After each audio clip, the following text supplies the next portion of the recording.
Salut à tous, la team OL Tom Show pour Lyon Fan TV. Très heureux les gars de vous retrouver pour une nouvelle vidéo. J'espère que vous allez bien en ce 1er mai. Profitez-en, c'est chômé, c'est la fête du travail. Pour certains, vous allez aller en manif. Courage à vous, il y a des bons courageux. Et voilà, j'ai aucun message politique derrière. Vous le savez qu'il ne faut rien dire, mais je n'en pense pas moins. Courage à vous les gars. Et puis pour ceux qui ne sont pas en manif ou qui sont tranquilles, pépou chez eux, courage aussi à vous. La journée va être longue mais reposante. Reposante, profitez-en pour sortir. Là il fait plutôt... Ouais ça va, un petit peu nuageux, il fait doux du côté de Lyon, de la Croix-Rouge. Je me situe d'ailleurs à la Croix-Rouge. Je suis en plein cœur de la Croix-Rouge, sur le plateau de la Croix-Rouge, vers le Gros Caillou. D'ailleurs je viens de diriger là-bas, je me tourne les yeux derrière moi depuis tout à l'heure. Pourquoi? Parce que c'est les 20 ans des Nuits Sonores. Ça aussi, pour ceux qui ne l'ont jamais fait, n'hésitez pas à venir faire les Nuits Sonores, c'est vraiment top. Ça, c'est un festival de musique vraiment qui est connu internationalement maintenant et qui fait la réputation de Lyon. J'espère que vous allez bien les amis, merci en tout cas de votre fidélité. Encore une fois, n'hésitez pas, pour ceux qui ne sont pas abonnés, abonnez-vous, c'est très important. Mettez un like aussi sur cette vidéo, ça permet de référencer au mieux tout le contenu les amis. Alors petite vidéo OL Daily Mercato, puisque on arrive quasiment à la fin de la saison. Il va rester 5 matchs maintenant, 4 matchs pardon même, attendez, parce que oui il nous en reste 5 ou 4 ou 5, bref oui, il doit rester 5 matchs, donc un gros mois de compétition qui nous attend. Et l'OL à la fin de cette journée de championnat reste toujours 7e, puisque nos principaux concurrents ont tous gagné. On reste encore à 6 points il me semble de la 5e place, donc ça va être compliqué, mais ne sait-on jamais dans ce championnat qui est vraiment bizarre. D'ailleurs le PSG a encore perdu hier à domicile 3-1 avec un Romain Fèvre qui s'est amusé face au PSG, qui était très bon. Et lui d'ailleurs qui a livré un petit peu son sentiment ou ses sentiments avant le match contre le PSG. Il s'est un petit peu confié à la presse et il disait qu'en gros à l'Olympique Lyonnais c'était un problème parce qu'il ne jouait pas, et quand vous ne jouez pas, eh bien vous êtes très triste. Voilà, c'était les mots de Romain Fèvre, qui dit qu'il s'éclate depuis qu'il est du côté de Lorient. Bah, je veux bien le croire qu'il s'éclate, parce qu'il a l'air en tout cas d'avoir retrouvé du football. Le joueur qu'on a acheté quand même quelque chose comme 18 millions d'euros, avec bonus ça doit faire quelque chose comme 20-22. Donc je crois que l'Olympique Lyonnais compte quand même le récupérer après son prêt à Lorient, un prêt qui est plutôt concluant. Mais moi j'ai un petit peu du mal avec tout ça, avec ce genre de déclaration du genre oui je joue pas donc je me sens pas bien, mais ça fait partie de l'apprentissage du haut niveau, de la concurrence, de se faire mal. Alors je veux bien comprendre qu'il y a toute la dimension, je suis pas avec ma famille, mes amis, etc. Peut-être que aussi on a parlé de problèmes pas de comportement, mais il se serait battu à l'entraînement avec un coéquipier, ça on n'a jamais vraiment su le pourquoi du comment, et qu'il ne pouvait plus rester à l'Olympique Lyonnais, qu'il avait dit à Laurent Blanc qu'il se sentait triste ici. Enfin, comment peut-on se sentir triste les amis dans une ville comme Lyon, avec un salaire aussi confortable? Ça, il faudra aussi m'expliquer. Alors, il y a peut-être des choses qui ne s'expliquent pas. Alors, je sais pas. Là, je suis au Gros Caillou, les amis. Alors, le Gros Caillou, il est derrière moi. Et là, j'ai un petit chien qui vient. Alors, le Gros Caillou, c'est ce truc qui est derrière moi. Tac, c'est ça. Ça s'appelle le Gros Caillou. Et derrière moi, normalement, je sais pas si vous avez réussi à voir. Hop, je vais me décaler un tout petit peu pour voir si vous voyez le Groupama Stadium. Moi, je crois pas que vous allez le voir. C'est en gros la bâche qui est juste derrière. C'est un petit peu loin peut-être. Et puis j'ai pas de zoom sur sur mon portable, pardon. Donc voilà, désolé, je fais des petites apartés en même temps que je vous parle. Donc oui, je voulais vous dire, voilà, Romain Fèvre pour moi ce ne sont pas des propos acceptables quand vous avez la chance vraiment de pouvoir être dans un club comme l'OL, alors qu'on rappelle aussi que Romain Fèvre à l'époque quand il était à Brest, il avait fait une grève quand même pour rejoindre l'AC Milan. L'AC Milan, champion d'Italie en titre, demi-finaliste de Ligue des Champions. Ça aura lieu la semaine prochaine, il me semble, dans un magnifique derby de la Madonnina contre l'Inter. Et là, il est en train de nous dire qu'à la moindre petite difficulté, et à l'Olympique Lyonnais, club sans Coupe d'Europe, eh bien, il est triste et il ne peut plus jouer. Excusez-moi, mais il y a des choses que je ne peux pas accepter en tant que supporter. Vous me direz ce que vous en pensez en commentaire. Ce n'est pas possible de dire « Ah bah ouais, je joue pas, je me sens pas bien, donc il faut que je parte. » Bah non. On essaie de se retrousser les manches, on essaie de faire face à l'adversité, de gagner du mental, et c'est comme ça. Donc il ne pouvait absolument pas prétendre aller à l'AC Milan.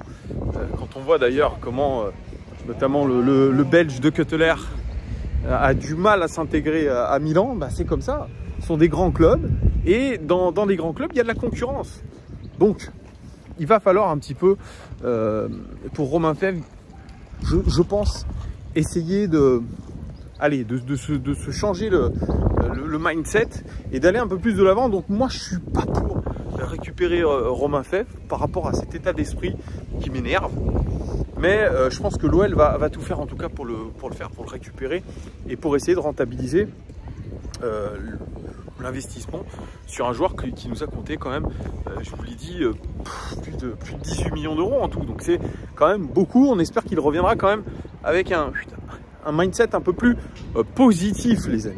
Ça, vous m'en direz. Alors, il y a eu aussi les rumeurs concernant Ryan Cherki et Castello Luqueba. Ça aussi, on n'en a pas parlé sur cette chaîne. C'était un article de l'équipe consacré aux rumeurs mercato, ou en tout cas aux éléments du championnat de France, de la Ligue 1, qui sont susceptibles d'être des bangers sur le marché des transferts, ceux qui ont la plus grosse cote. Et ceux qui ont la plus grosse cote sur le marché des transferts, il y a deux Lyonnais, selon l'équipe. Il y a Ryan Cherki et il y a aussi Castello Luqueba.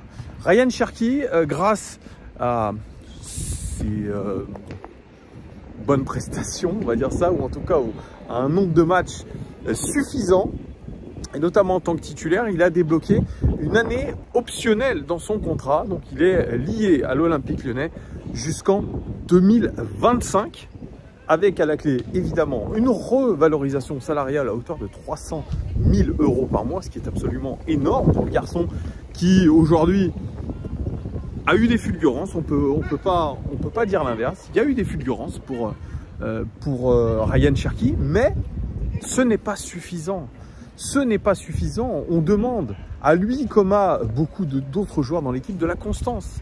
Et la constance, aujourd'hui, on ne la trouve pas. Et on ne la trouve pas notamment avec ces joueurs-là. Alors, tout le monde va me dire, mais il est jeune. Et puis, il a porté l'équipe pendant le début d'année 2023. Il a fait des prestations énormes. Et puis après, il s'est éteint parce que physiquement, eh bien, il a un problème. C'est que c'est un joueur qui n'a pas de coffre. Et donc, c'est un petit peu problématique pour le haut niveau de savoir qu'un joueur qui est évidemment talentueux, Ryan Cherki est talentueux. Il a du talent, il a peut-être, c'est l'un des rares joueurs peut-être à créer l'étincelle, créer un petit truc, un gros truc plutôt à partir de rien. Et ça, je trouve que c'est extrêmement positif, ça c'est sûr. Il a un côté un petit peu marginal qui, dans certains matchs, permet de débloquer la situation. Il est autant un joueur qu'on adore qu'un joueur qu'on déteste. C'est un petit peu les deux, Ryan Cherki, et c'est ça qui est agaçant souvent, et qui agace, je pense, ses coachs, et notamment Laurent Blanc, qui a essayé de le remettre en selle, qui a essayé de le réhabiliter, de lui redonner un petit peu confiance. Là, il était sur le banc contre Strasbourg. On a vu que Maxence Cacré, lui, avait pris les quais du camion d'une autre manière et que ça avait plutôt bien fonctionné. Donc, il y a plein de choses, il y a beaucoup de gestion, mais c'est un joueur aussi qui coûte cher. C'est un joueur d'image, Ryan Cherki, puisqu'il est l'égérie aussi non seulement de l'Olympique Lyonnais, mais de Adidas, puisqu'il a un contrat premium avec Adidas, un gros contrat chez Adidas, qui fait que aujourd'hui, eh bien voilà, l'image Ryan Cherki, c'est Olympique Lyonnais et Adidas. C'est un petit peu comme si je vous disais Kylian Mbappé, Nike, Paris Saint-Germain, c'est un petit peu la même chose. C'est-à-dire que ce sont des joueurs qui sont liés avec des contrats d'image, avec un équipementier et un club. Donc Ryan Cherki, vous voyez tout le storytelling autour de lui, pépite du centre de formation, etc. Alors qu'on l'annonce un petit peu sur le départ, c'est normal. C'est complètement normal. Puisque c'est un joueur évidemment qui a du talent, c'est un joueur qui est valorisable sur le marché. On avait entendu parler du Paris Saint-Germain à maintes reprises au mercato d'hiver. Il s'était renseigné, il y avait une offre concrète à hauteur de 25 millions. L'OL n'avait pas voulu vendre Ryan Cherki ni le prêter parce que voilà, ils estimaient qu'il était un joueur indispensable pour pouvoir nous permettre de revenir en Coupe d'Europe sur la deuxième partie de saison. On verra si le pari a été réussi, mais Ryan Cherki, même après le mercato hivernal, n'a pas laissé la porte fermée. Il a laissé la porte ouverte à un départ. Alors, est-ce que c'est pour renégocier, c'était pour renégocier un contrat ou autre, j'en sais rien. Mais il se pose la question, Ryan Cherki, de pouvoir partir. On estime aujourd'hui sa valeur marchande à peu près une trentaine de millions d'euros. Est-ce que l'Olympique Lyonnais le laissera partir à ce prix-là? C'est possible. Sans Coupe d'Europe, même avec l'arrivée de l'investisseur John Textor, c'est possible que l'Olympique Lyonnais laisse partir Ryan Cherki. Il faut pas se mentir. Tous les joueurs aujourd'hui sont à vendre. La Coupe d'Europe, une année de plus sans Coupe d'Europe, c'est catastrophique. C'est catastrophique pour les finances. Donc évidemment, toutes les valeurs marchandes intéressantes, eh bien, seront sur le marché des transferts, c'est tout. Voilà, c'est aussi simple que ça, c'est la logique aujourd'hui des choses à l'Olympique Lyonnais, c'est bien triste. Donc Ryan Cherki est une valeur marchande intéressante, donc toute offre, je pense, sera étudiée pour Ryan Cherki. Que doit-il faire? Ça, je vous pose la question. Moi, je dirais que je serais pour, si j'étais à sa place, en tout cas, je serais pour un départ. Parce qu'il a besoin de progresser, il a besoin peut-être de voir autre chose pour avancer. C'est un joueur qui doit être mis dans la difficulté, qui doit essayer d'aller en dehors de son cocon. Donc, pourquoi pas? Si une somme entre 25 et 30 millions est envoyée, eh bien moi je pense qu'il va partir en tout cas. Castello Luqueba, alors ça Castello Luqueba apparemment, et ça je vous l'avais dit déjà par le passé, au dernier mercato, l'OL aurait refusé une offre de la part de Chelsea à hauteur de 43 millions d'euros, ce qui me paraît très bizarre parce que pour cette somme-là, avec la difficulté qu'on avait financièrement à l'époque, pas de Coupe d'Europe, le fait que l'Olympique Lyonnais l'ait gardé, ça me paraît très très surprenant. Et d'autant plus aujourd'hui. Alors qu'on me dise que Castello Luqueba, lui aussi est amené à un départ en fin de saison, ça ne m'étonne pas non plus. Il fait partie des valeurs marchandes les plus intéressantes de l'Olympique Lyonnais. Il fait une saison plutôt bonne. C'est à l'image de ce match contre Strasbourg où il alterne le bon et le très mauvais. Puisque ce carton rouge aurait pu changer la face du match. Et surtout le score final. C'est pour ça que c'était très dangereux qu'il se fasse exclure. Il met ce but de la tête. Il perd un ballon hyper dangereux à 30 mètres de ses cages en première mi-temps. Donc vous voyez, c'est un petit peu tout ou rien aussi avec Castello Luqueba. Il y a du talent.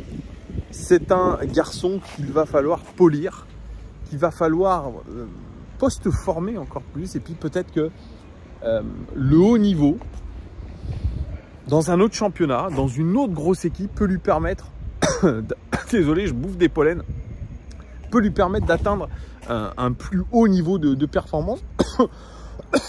Oh là là, je mange des pollens, les amis. C'est vraiment pas terrible. Ah, ouais, ben, excusez-moi. Donc moi, c'est pareil, hein, moi je serais pour qu'un garçon comme Castello Luqueba parte, aller se faire... je sais ce que vous allez penser, c'est pas ce que je voulais dire.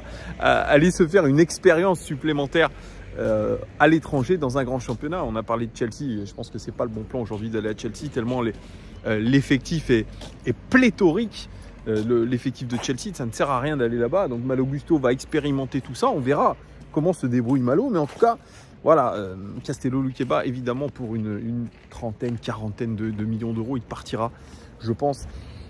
On va, je pense, s'attendre à un mercato très compliqué. Alors, il faut le dire, hein, si on n'a pas de Coupe d'Europe, c'est-à-dire même pas de Conference League, ça va être très très compliqué. Même faire venir des joueurs, les amis, pour faire de la Conference League, ça va être compliqué aussi.